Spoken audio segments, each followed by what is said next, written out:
Yo, what is goody, my fellow Doric BRers? I'm working on my game. If you don't know what's going on, watch the last devlog or watch the end of it. You'll see. Like quit. Now if we Whoa, buddy, calm down.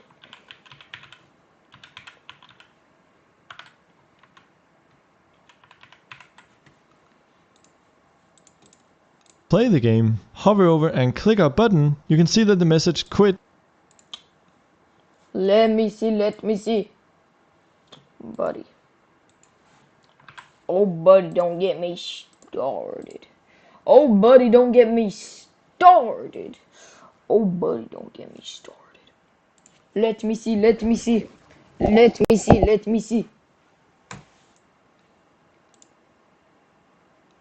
Buddy, shut up.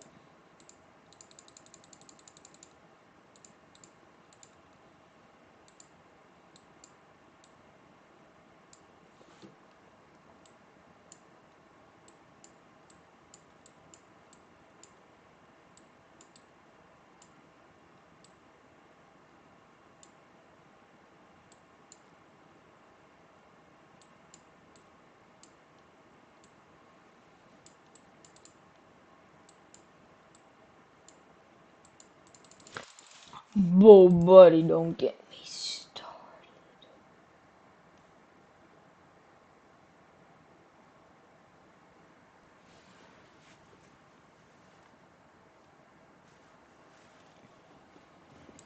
Oh, buddy. Oh, buddy, don't get me started.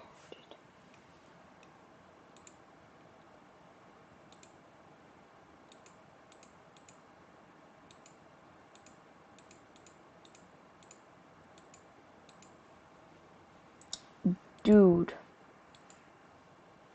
Why did it not work? Why did it not work? Why did it not work? Application. So we go application.quit.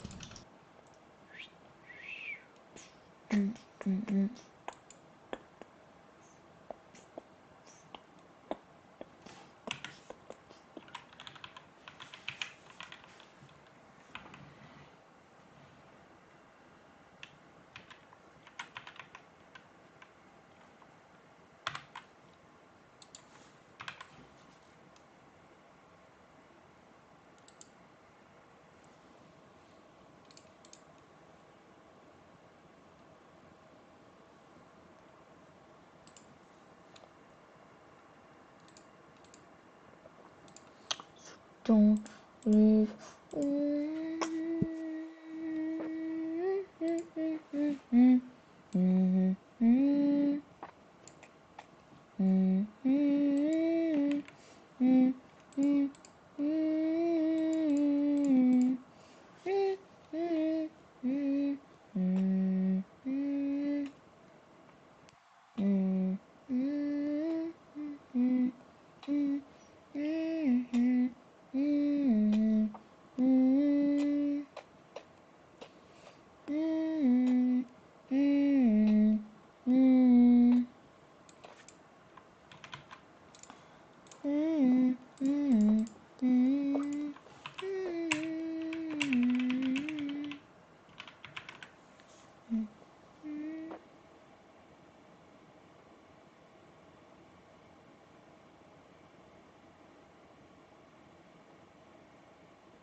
What do you have in store?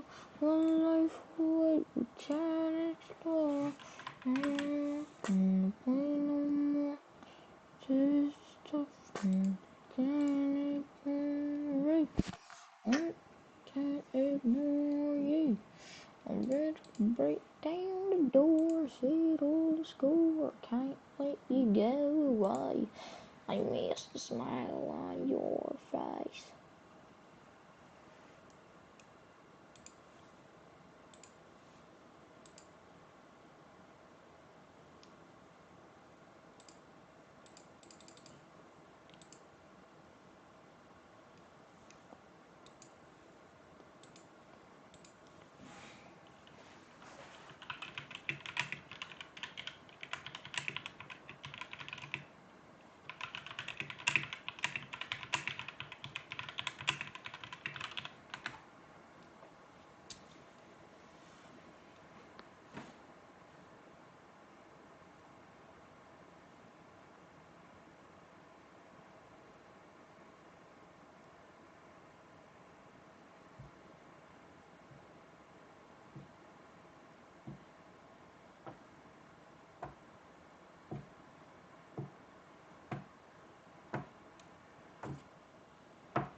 Oh, ChatGPT is so stupid. Oh my god, that's so stupid.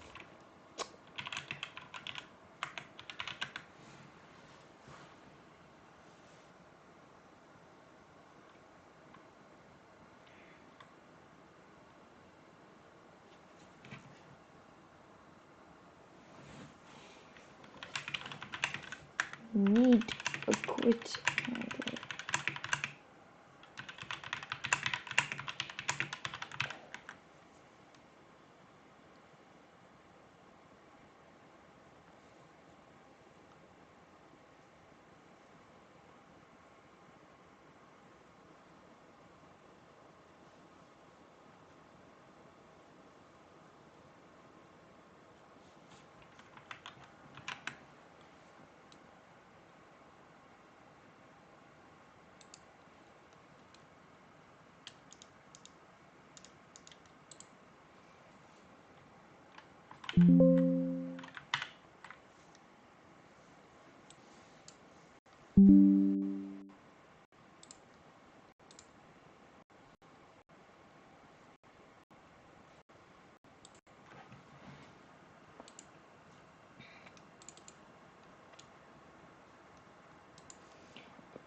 Break down the door, sit on the school, I can't let you go. I'm a smile on your face, you know, the chase. I so I so I so I so I so yeah I so I so I so I so I so I so I so I so I so I so I so I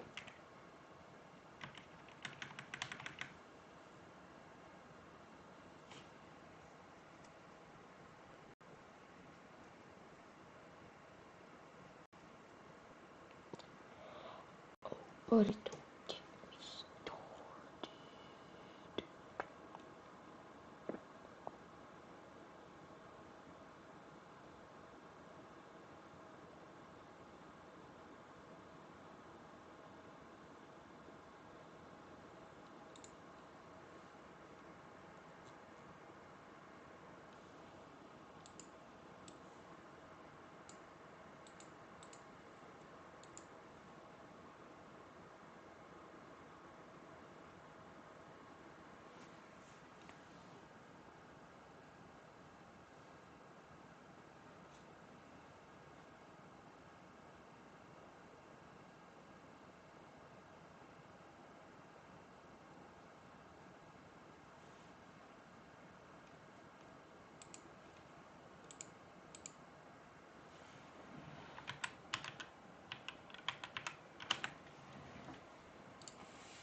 Well, that's why it was called credits copy or something.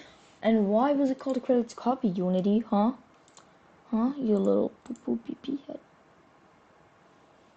Now it's not working again. Great. That's wonderful. Exactly how I wanted it to work.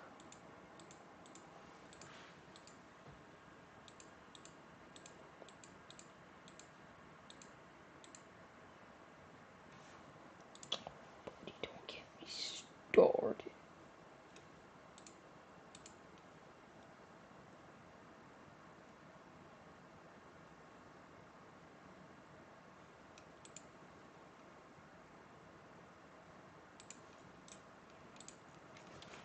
Do do dee dee bubble do be dee boop.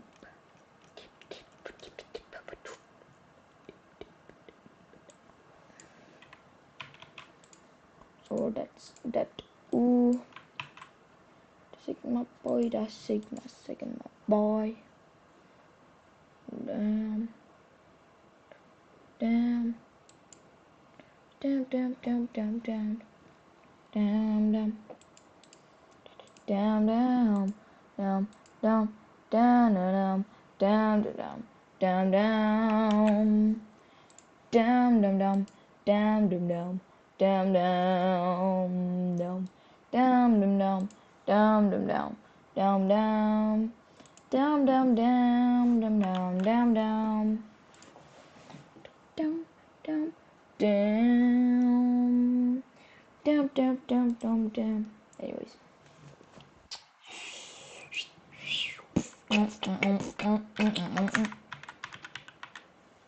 Credititas, credititas, credititas, credititas, credititas. That.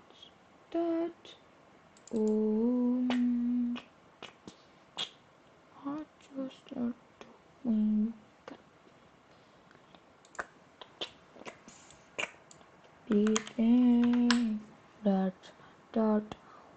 wouldn't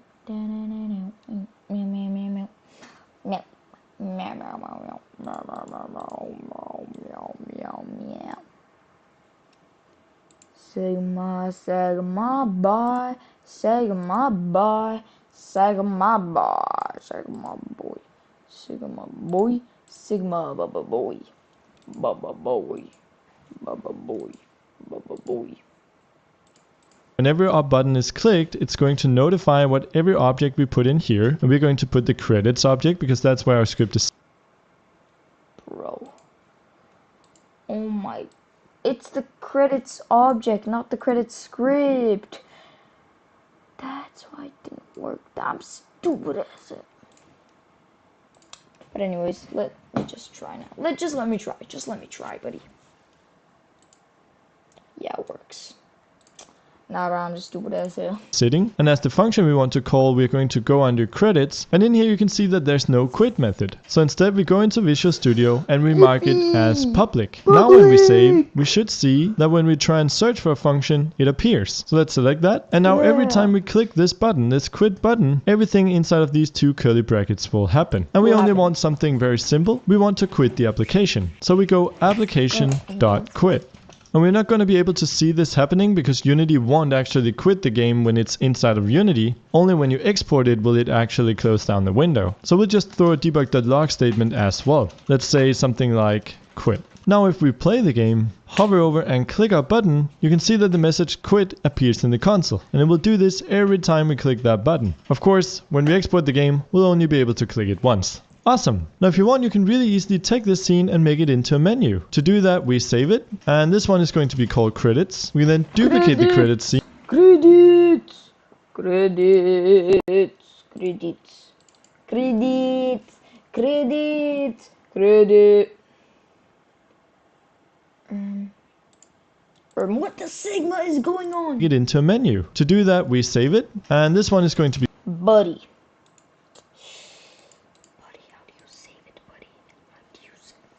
Well, I'm smart, so I figured it out anyway. Because I'm smart as hell. Yeah.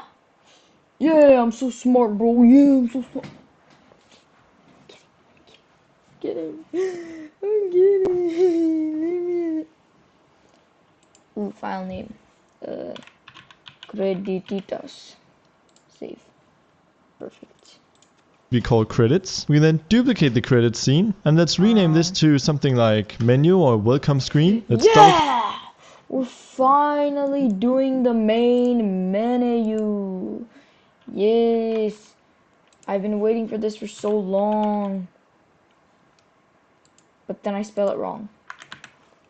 But like, main menu, dude, like, it's a main menu. click that, and nothing changes, but we are now indeed viewing the menu scene. We can then change around some of these settings. Up here we can say welcome to, and then remove brackets here and change the made by to some name for the game. It's really popular to use some kind of twist on the word cube. Cube-tastic. Oh, that's cube. I'm just gonna go with cube-thon. Yeah, it's marathon and cube combined. It's not good, but it's the best I've got right now. Let's bump up the font size and maybe also change the color to kind of a red, just to keep things interesting. Let's drag down the welcome to a little bit. Let's drag up the button, and we want to change some names here. So credits will be renamed to welcome. Thanks will be renamed to welcome to. Made by will I bet.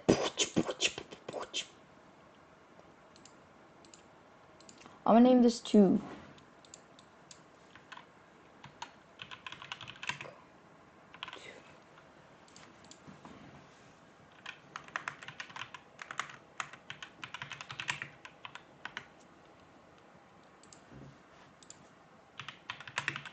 Big balls.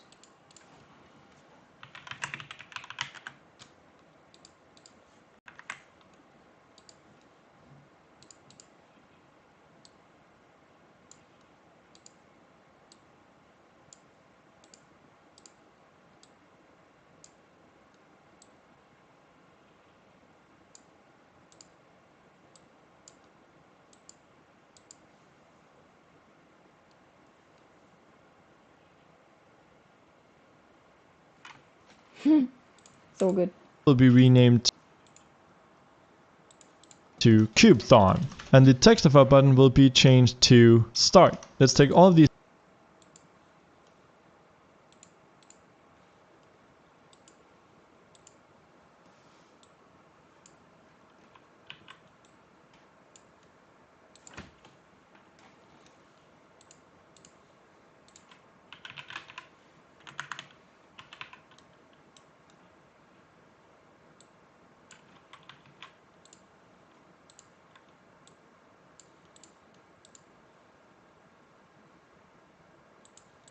objects and move them down a little bit. Let's also go to a welcome object, before it was called credits, and remove the credit script. Let's instead add another script called menu. And in here, of course, we just want to create a single function that will start the game. I bet. Bet, buddy. Bet. You betcha.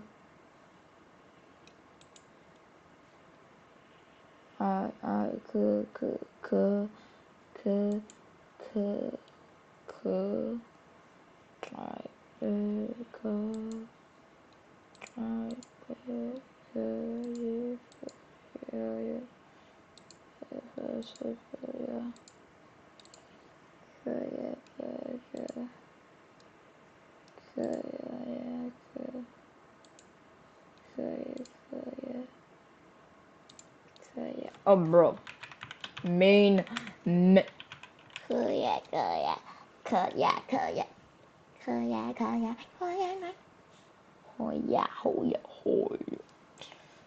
I get a oh yeah? No, no you cannot. No, please get out of my house. Please, please, please. I beg you, please. You are trespassing, mister.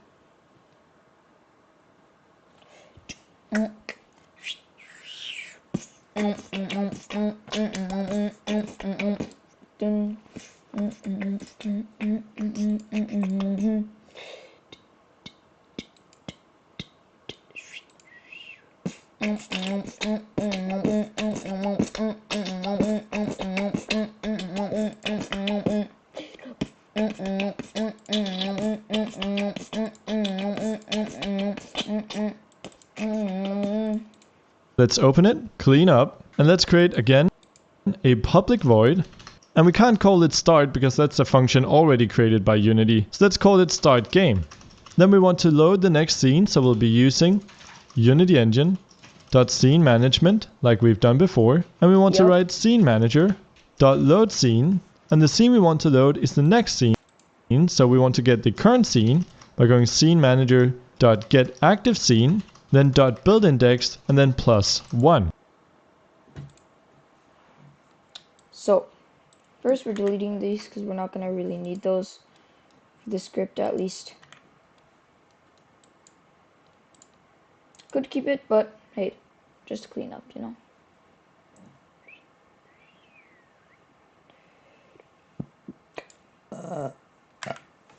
So here,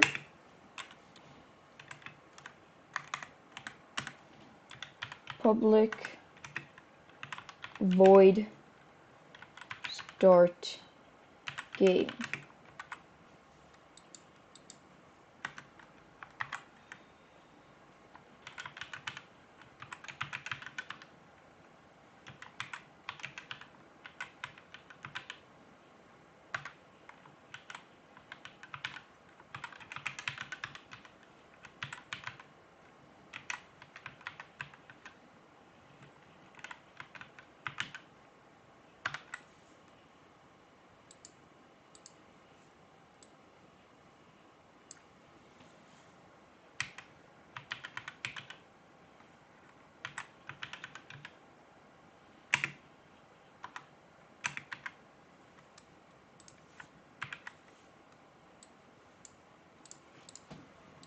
So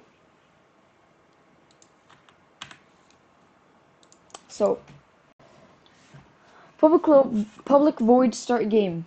Public is going to make it so that this script can be accessed from other scripts also.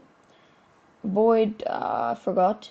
Start game is a new function or an action that we made, and then brackets to, well, brackets, you know. So then curly brackets, and then in it, scene manager, because we're using the scene manager again. That's why I looked up here and realized that it wasn't there. Good thing that I noticed this, because I'm a pro scripter. Maybe if I wasn't, I would have gotten a bunch of errors. Good thing that I'm a pro scripter, man.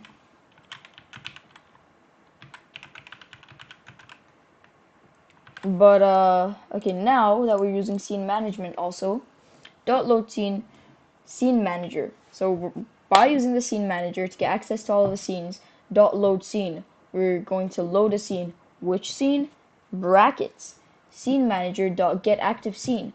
So the scene that we're in right now, the active scene, the scene that's in action, and then commas. Have no idea why they're there, but dot, and then dot is kind of like a space for coding. Build index. So build index +1, the index of the build +1. Yeah, I already know what this means. So yeah, you know me. I'm pretty. I'd call myself a genius, maybe. If you're confused about what this does, check out the last video. Let's save this, go into Unity. Now let's select our button. You can see that the onClick event is currently missing an object, so let's drag in the welcome object. Let's go into function and select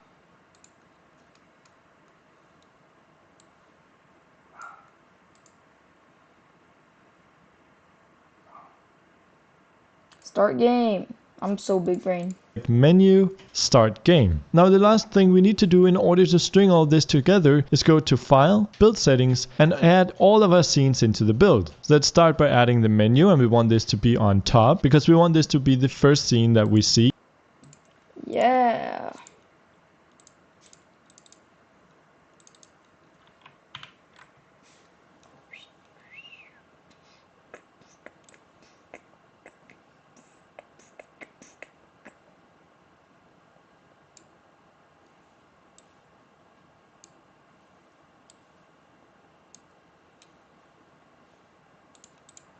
We then load level 1, level 2, then level 3, and finally the credits. I'm also just going to take the Oh yeah, I forgot the credits is last, because that's what happens when you beat all of them.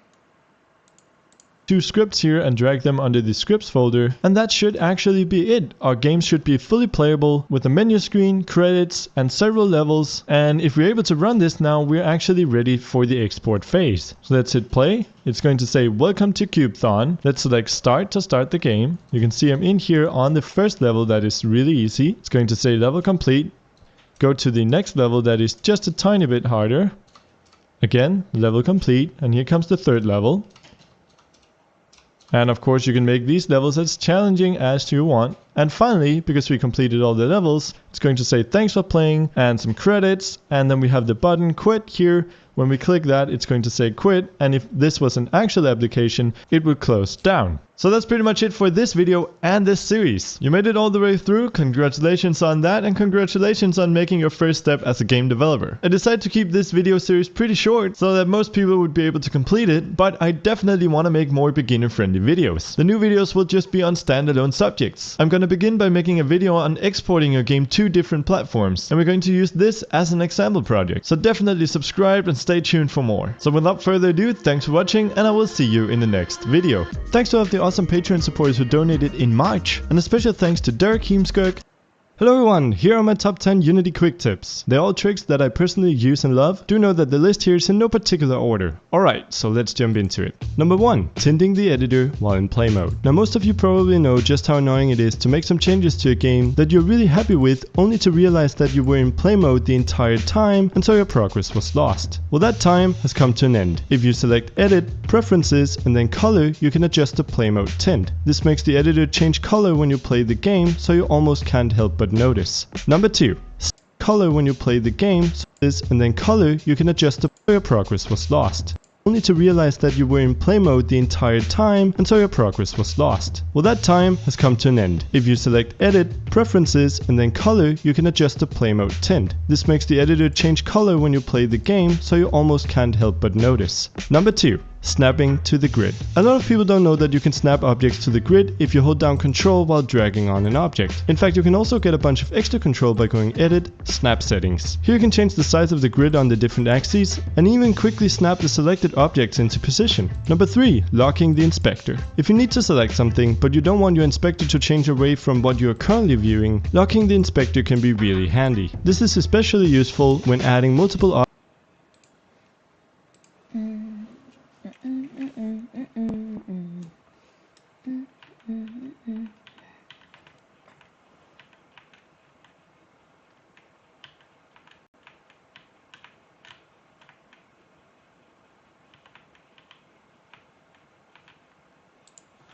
Done. Done, done, done, done, done. Done, done, done, done, done. Dun, dun, dun,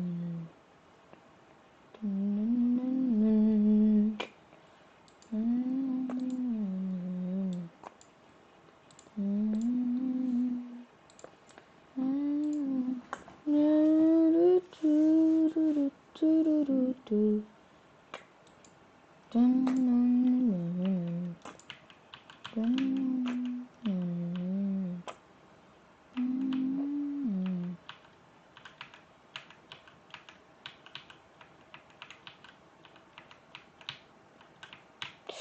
oh snap. Kaboom.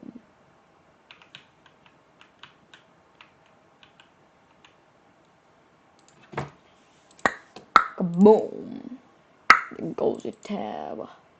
Shit crumble. Everything goes in the game, no escape. It's time to face your goddamn fate. No time, no time, no time, no time to debate. It's time to face your fate. There's no debate. No time, no time. Time to face your fate. There's no debate. No time, no time, no time. Time to face your fate, buddy. Crazy.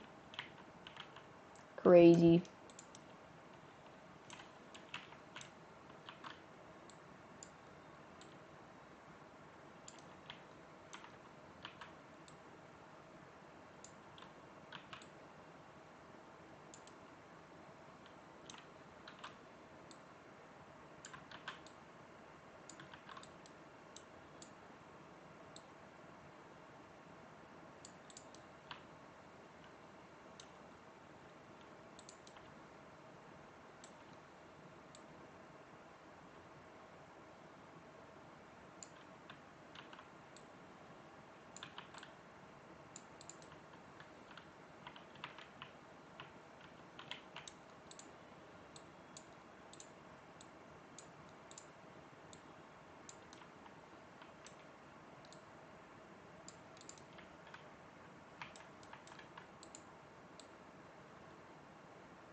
I really want to add sound effects to this game. It would be so fire.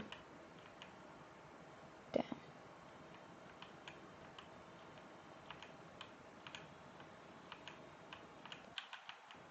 Oh,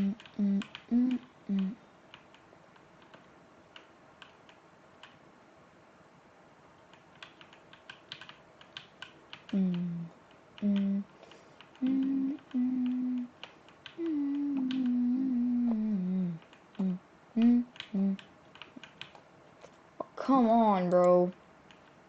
My cube just flipped a bit.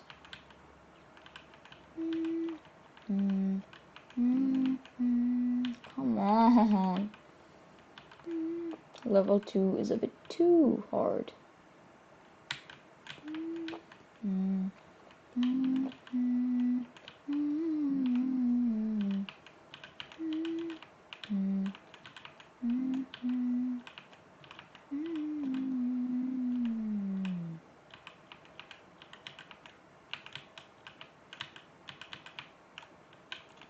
Dude, okay, that part is way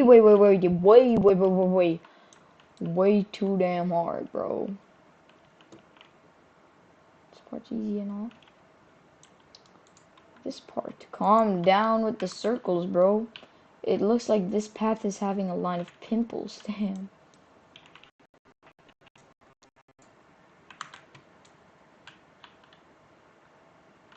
But yeah, and then it goes like this.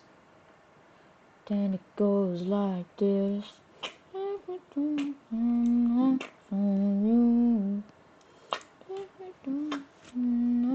Show you all the moves I've done. I got the moves I've done. The moves I got on. Ooh.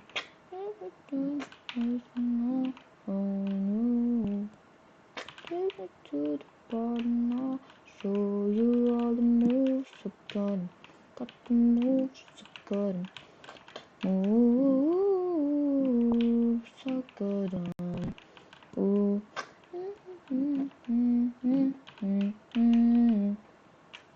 To the bottom now. Show you all the moves like that. Moves I've got. The moves I've got.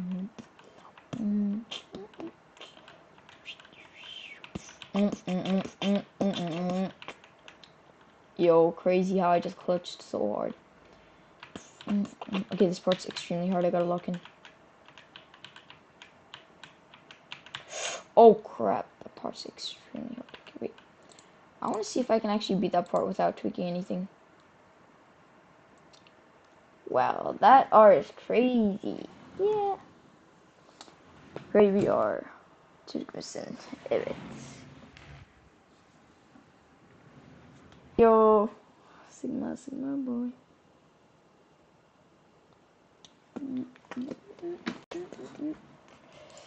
Alright. Let me just play.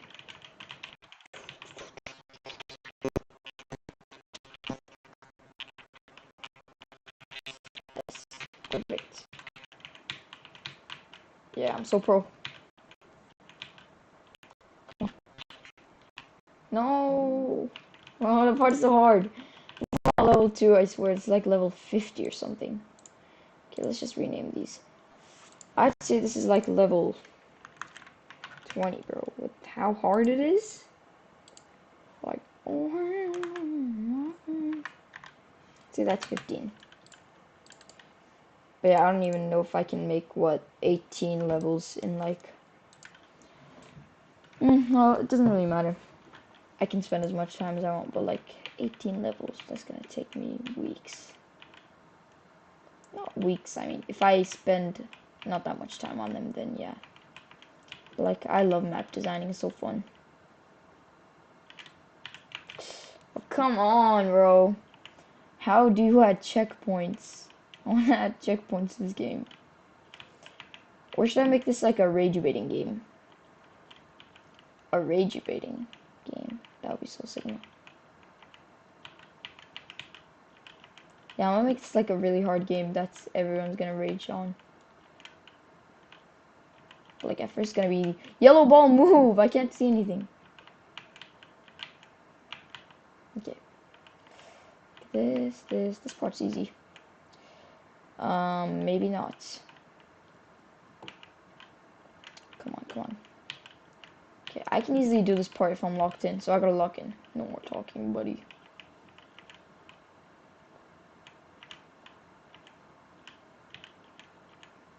Bro, okay, I'm actually done. Yeah, that's too hard.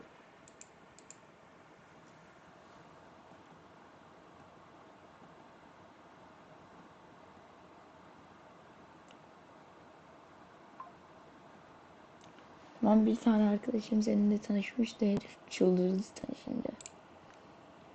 Burada. What signal? Okay, there we go. So, let me just file save. No, file save.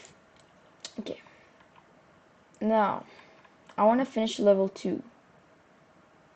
Or level 20. But, like, still, it's level 2.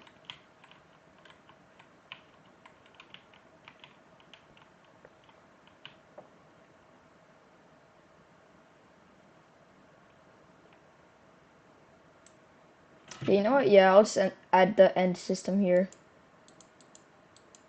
Yeah, I'll just add it here. I'll just put prefabs. And I guess I'll put it here. Okay, perfect.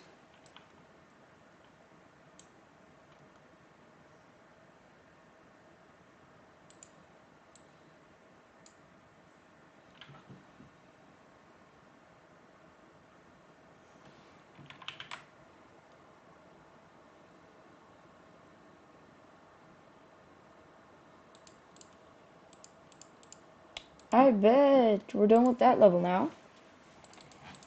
Let me just finish the tutorial now. I completely forgot about that. For what? Oh yeah, scenes. Tutorial. Well, let me just check out the tutorial again. This tutorial is kind of fire, to be honest. Welcome to Big Balls. Also, if you might notice, the score is going way lower. That's because the movement is really slow, so we can actually read. Let's start the tutorial. Move with A, go left, D, go right. Yes. Red balls will kill you. Also, yeah, you do actually die even in the tutorial. So we gotta redo all of this then. Yellow balls will slow you down if you hit them. True. Red balls in the ground are landmines that kill you once you hit them. They do not have physics. Yep, those are very annoying. I hate them. Red cubes are the same as red balls. They will kill you once touched. No touching that, buddy. Okay, this is supposed to fall while you're doing the tutorial. I'm just gonna scrap this, bro. Okay, I can't even read. Great. Falling balls are big red balls that fall from the sky unexpectedly and kill you once touched. Yeah, and then I didn't add the rest. Yeah, the thing is, that literal freaking frick, bro. That, like, big red ball. It is not falling when I want it to fall. That's pretty annoying.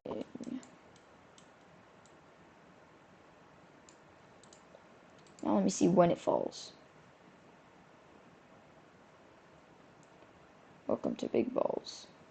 Yeah, bro, we get it. Yeah, we get it. We get it. Keep going. Now, where in the world am I, buddy?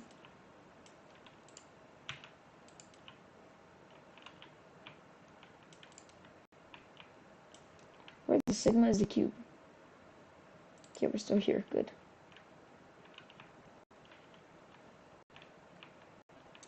Just make sure not to die.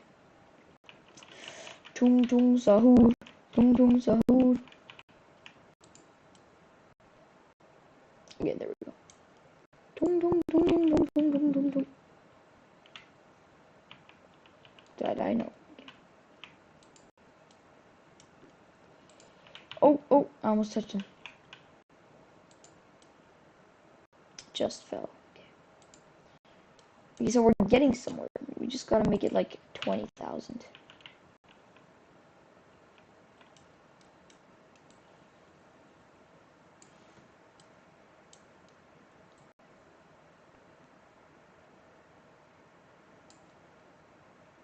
Bro, I wish there was like a way to run, just like instead of play. But there isn't. Me sad now.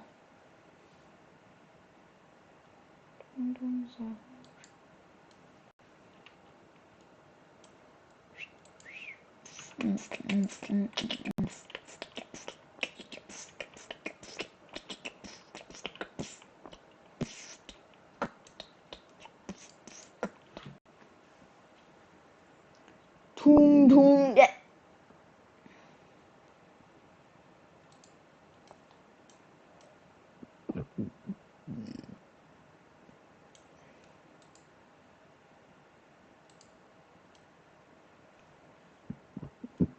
Nowhere to be seen yet. I'll be there yet. Not yet. I'll be there yet. POV landmines in tutorial level. Aw, how cute. Landmines in level 15 or 20. Oh, big red ball. Yo, it came like just in time. Okay, that's good. I'm not messing with that anymore. Just leave it how it is. That's good. But one thing I'm gonna do. One last thing. Just trust me, buddy. I said trust me. I'm just gonna make this red also, by the way. But I'm just gonna make this transparent. A bit transparent like that, let's say, because you gotta actually read the text, you know, because it's a giant thing. We can't read the text if it's... Yeah. Okay, so then, okay, then we're basically done with everything, I guess. That's like all the main points of the game, basically. Okay, then I'm just gonna add a final thing that says...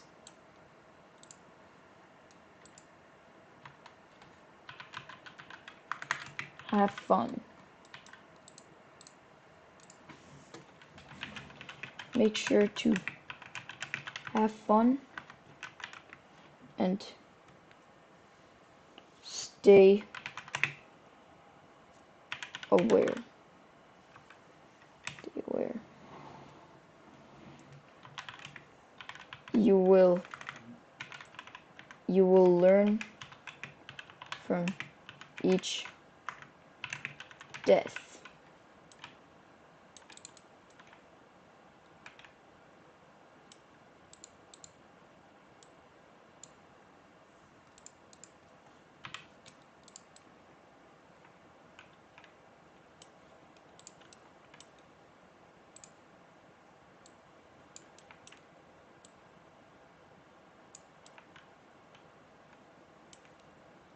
Swish, swish, swish.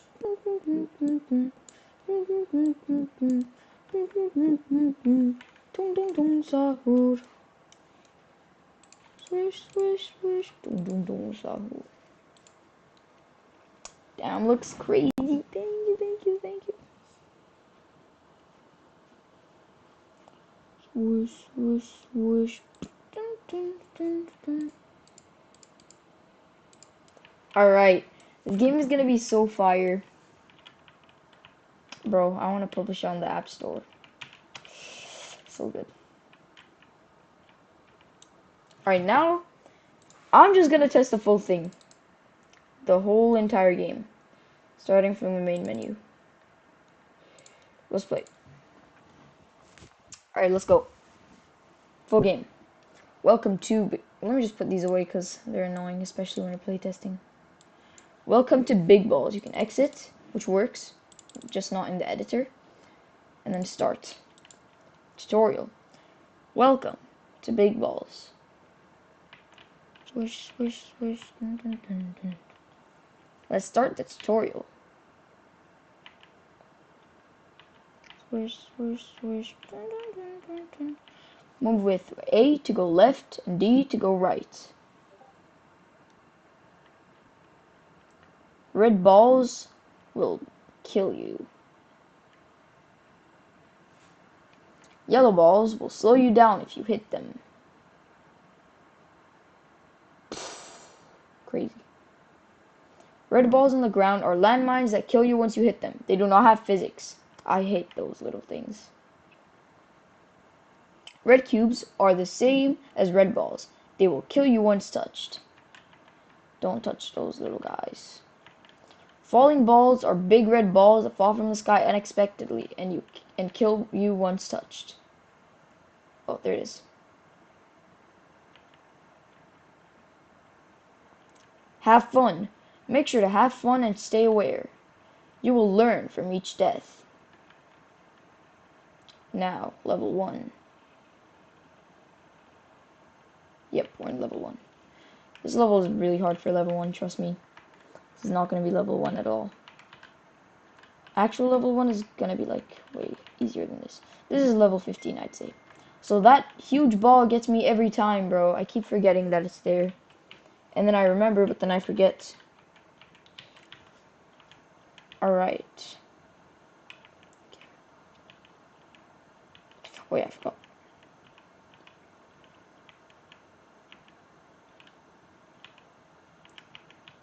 These little guys, bro. I hate landmines in this game. But they're pretty cool. Level complete. Ready? It was that easy. Oh, snap.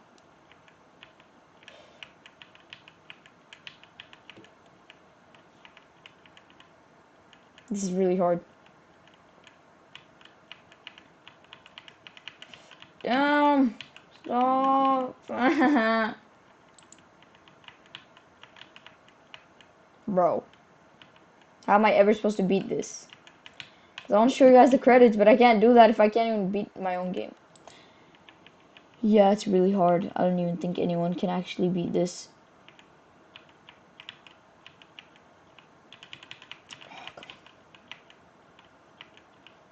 Boom.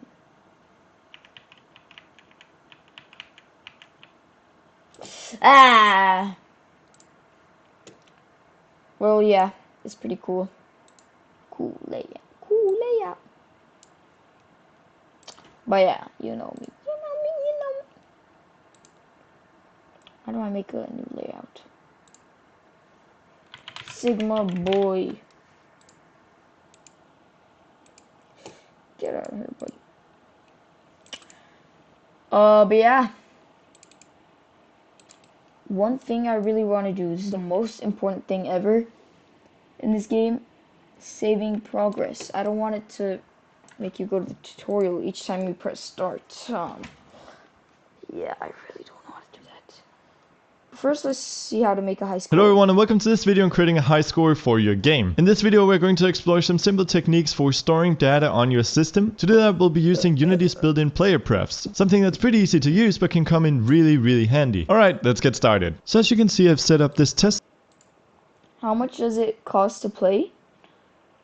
You mean the game? Like, I'm gonna make it free, so yeah. It's gonna be Sigma.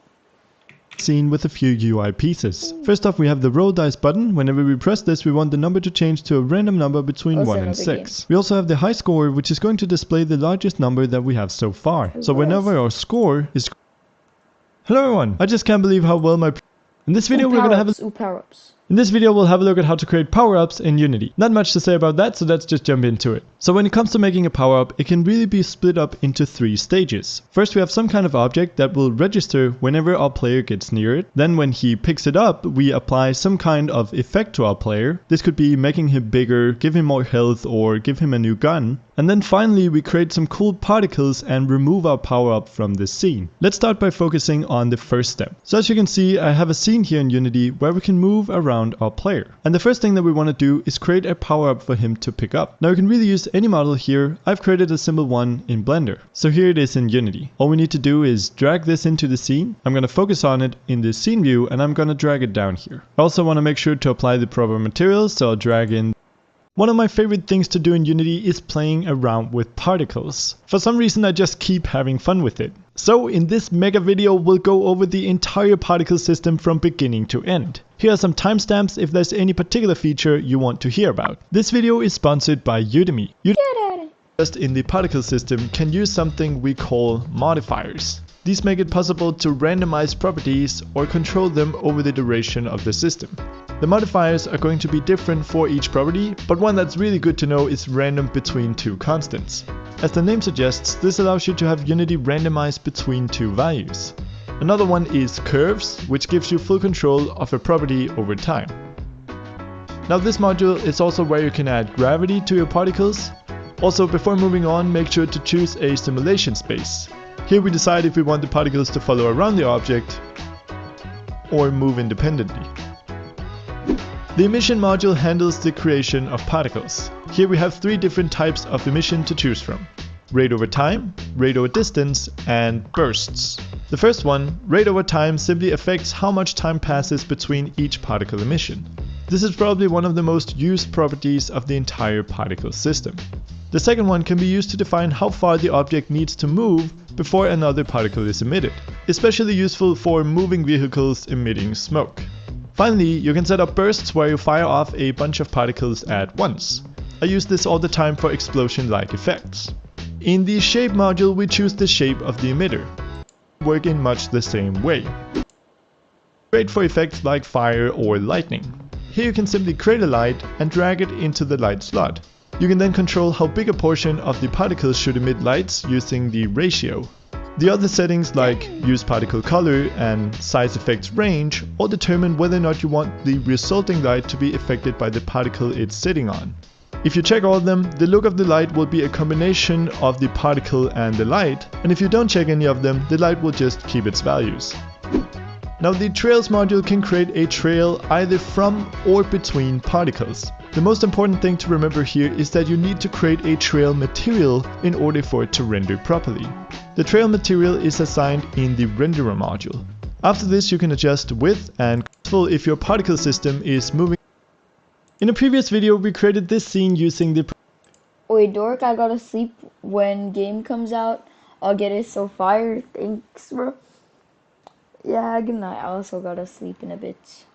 But I can sleep later, because tomorrow my school starts at 10. Yeah. Oh yeah, bye.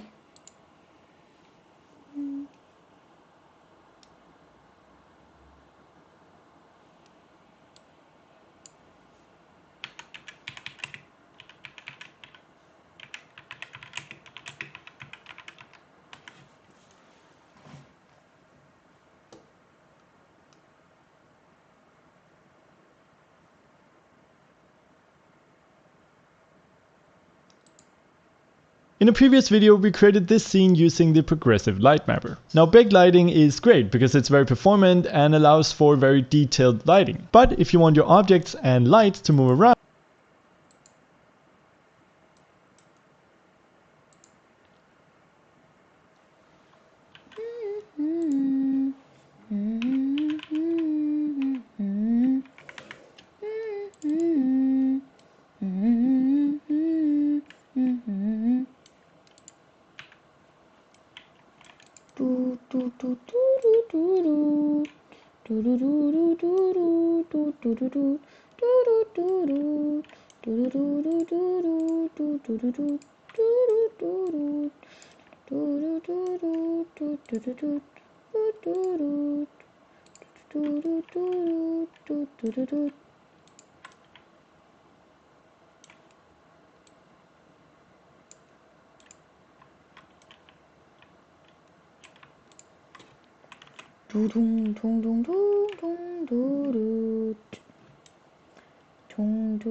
Closer, little boy. Come closer, little boy. I'm not going to hurt you, little boy. Come, little boy, little boy, little boy.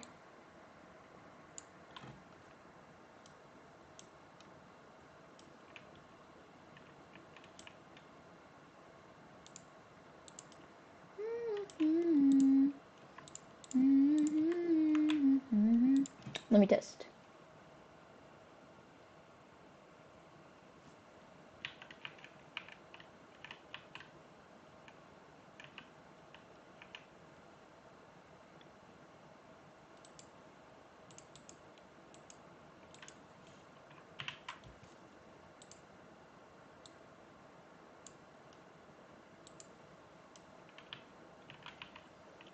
was so good.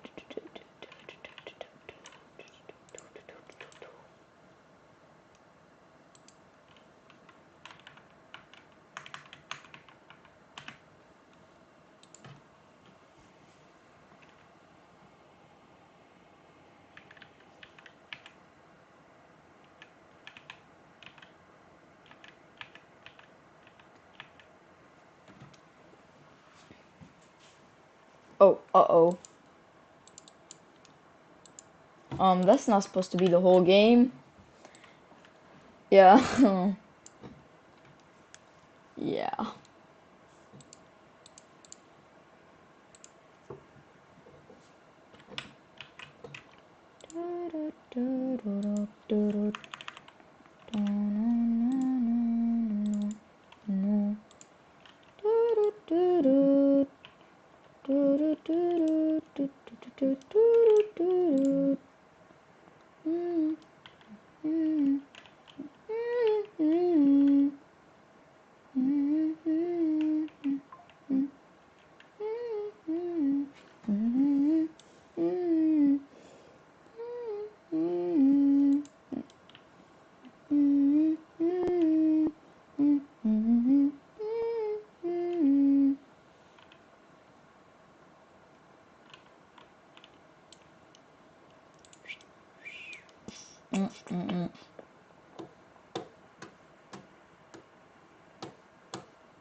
Cool.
Oh, hang on, I ain't doing a tutorial, buddy.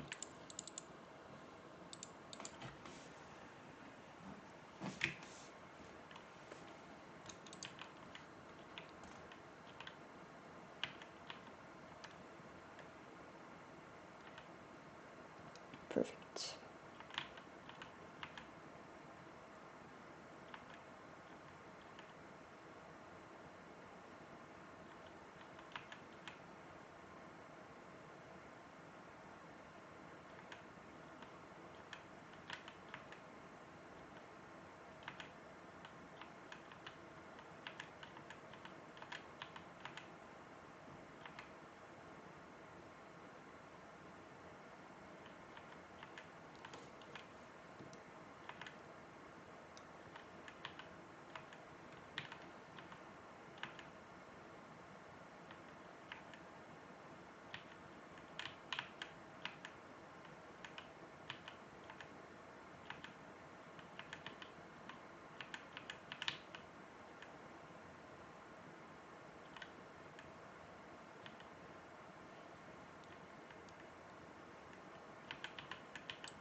Yeah, this level is way too advanced. It's really hard.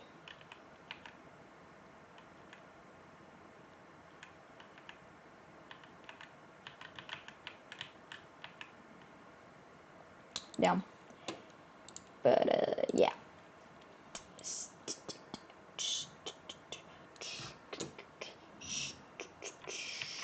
Now let me make level 4. It's 03 and never complain. Yeah, yeah, yeah. It's 03 and plain. It's 03 and it's at 3 a.m. Yeah. It's 3 a.m. Yeah. In the morning. Yeah. Just kidding, it's not tea.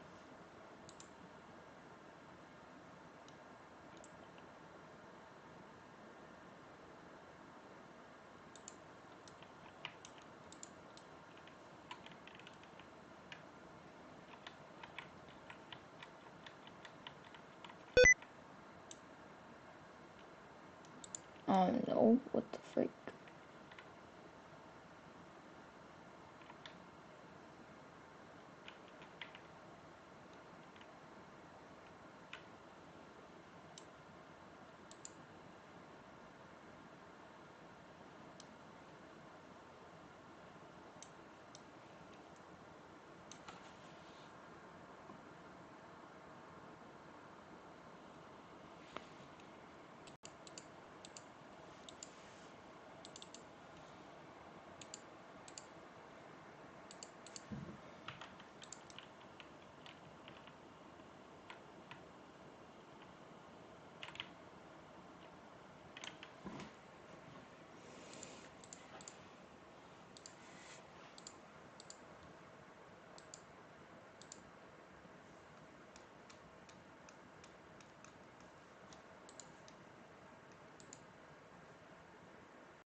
What tutorials does he have on here? Because I noticed it's a really, really long series.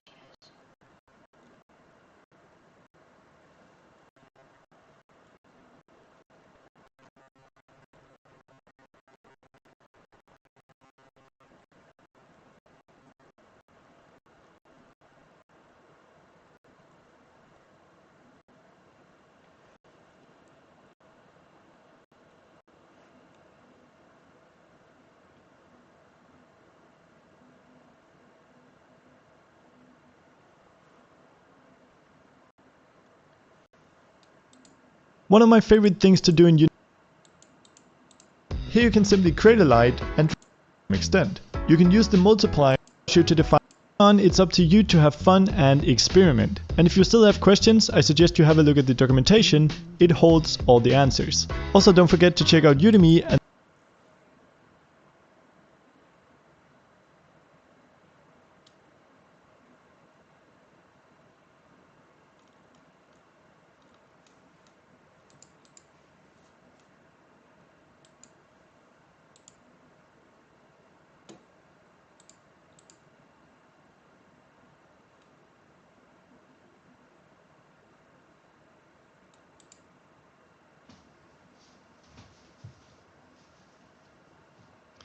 I've been thinking of something that Damn, he's old. I could say to try and break the ice. But I think I'll just go ahead and do it.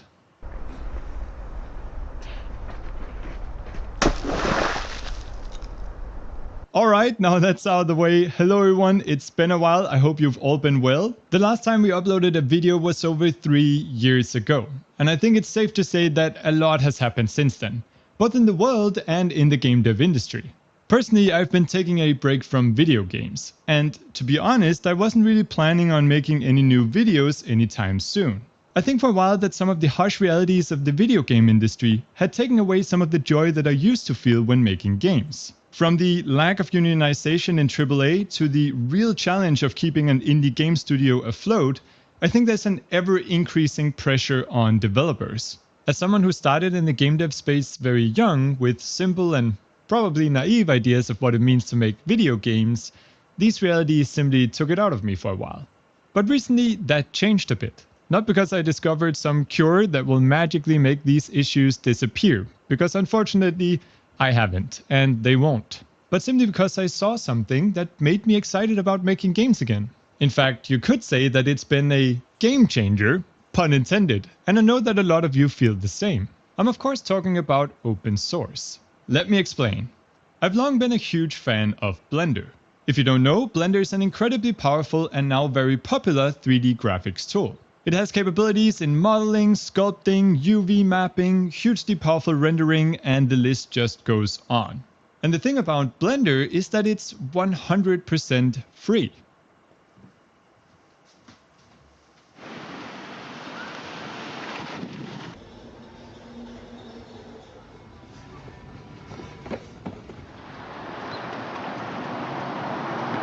When I started using Blender, it was still pretty small, and not even close to comparing to the mighty industry standard Autodesk suite. But since then, it has become a huge contender in the world of 3D graphics, preferred by many professionals as well. But how can something that is free ever compete with a hugely complicated software suite that costs thousands of dollars in subscription fees? Well, at least part of the answer is that Blender is what we call free and open source software, also known as FOSS. This means that instead of a company owning and controlling the software with a private codebase... Yo, is this actually Danny? Yo! Wait! 1 year ago.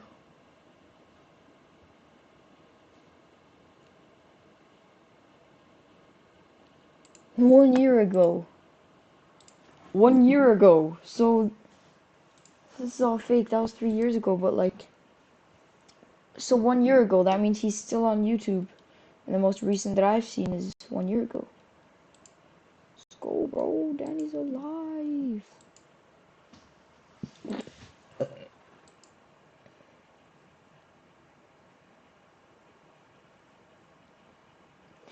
at the aging, though. That's crazy. Hello, welcome to the first tutorial done by Brackies. Hello everyone, hello everyone, hello everyone, hello everyone, hello everyone, and welcome to this video. Hello everyone, hey everyone, it's me. Hello everyone, happy new year, yo dog. Hello everyone, hello everyone, hello everyone, hey everyone, hello everyone. Hello everyone. As you can probably guess from the title of this video, we have some news that we would like to share with you. This is pretty crazy, so I'm just gonna come right out and say it. This is our last video. Yeah. I know that sounds really dramatic and you probably have a bunch of questions, so I'm gonna do my best to answer them. Let's start with the why. First of all, I just want to be very clear that this decision does not come from a negative place. Nothing in particular has prompted us to stop, no one is mad at anyone or anything like that. The reason why is simply that it's time for us to move on to new things. Personally, I've been making YouTube videos on game development for almost 8 years now. That's a long time. I was 12 when I first picked up Unity and 15 when I started the channel. So I've spent a lot of my younger years trying to make game development. In this video we'll make a mini. So if you want to make music for your game, there's a billion different ways to go. In this video we're going to have a look at how to create a cool main menu inside of Unity. At the end it should look something like this. Special thanks to HandsOffTune, Judamin, and Armin Narusi. In this video we're going to have a look at how to create a cool main menu.